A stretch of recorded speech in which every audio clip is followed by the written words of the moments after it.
मंत्री चंद्रकांत दादांच्या उपस्थितीत औरवाड येथे सामाजिक कार्यकर्त्यांचा भाजपमध्ये प्रवेश। भाजपा महायुतीच्या उमेदवारांना विजयी करण्याचे आवाहन। जिल्हा परिषद व शिरोळ पंचायत समिती निवडणुकीच्या पार्श्वभूमीवर भाजपा महायुतीच्या प्रचारार्थ आज औरवाड येथे चौक सभेच्या माध्यमातून मतदार बांधवांशी मंत्री चंद्रकांत दादा पाटील यांनी संवाद साधला। यावेळी काही सामाजिक कार्यकर्त्यांनी भारतीय जनता पार्टीत प्रवेश केला। त्यांचे पक्षात स्वागत करून शुभेच्छा दिल्या। पंतप्रधान नरेंद्र मोदीजींनी ऊस उत्पादक शेतकऱ्यांच्या हितासाठी FRP कायदा लागू करून झोनबंदी उठवली।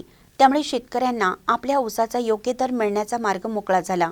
तसेच मुलींना मोफत उच्च शिक्षणाचा निर्णय घेतल्याने ग्रामीण भागातील गरीब कुटुंबातील मुलींना शिक्षणाची नवी संधी उपलब्ध झाली। श्री क्षेत्र नोटसेवाडी ही श्री दत्त महाराजांच्या पदस्पर्शाने पावन झालेली भूमी असून दर 12 वर्षांनी साजऱ्या होणाऱ्या कन्या महापर्वासाठी मुख्यमंत्री देवेंद्र फडणवीस यांनी 121 कोटीचा निधी दिल्याने हा सोहळा भव्य दिव्य स्वरूपात पार पडला। याशिवाय आलास, गणेशवाडी, कवटे कुलंदक, अब्दुल्लाड, आकीवाड आदी गावासाठी विकास कामासाठी 29.19 कोटीचा निधी उपलब्ध झाला आहे। विकासाची ही गती कायम ठेवण्यासाठी मोदीजी आणि देवेंद्र फडणवीस यांचे हात बळकट करण्यासाठी भाजपा महायुतीच्या उमेदवारांना विजयी करण्याचं आवाहन यावेळी केलं आहे।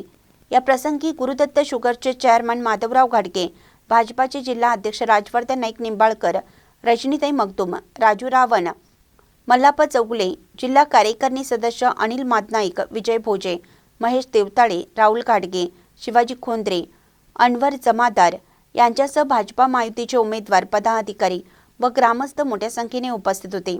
महानकरी न्यूजसाठी महेश पवार, औरवाड।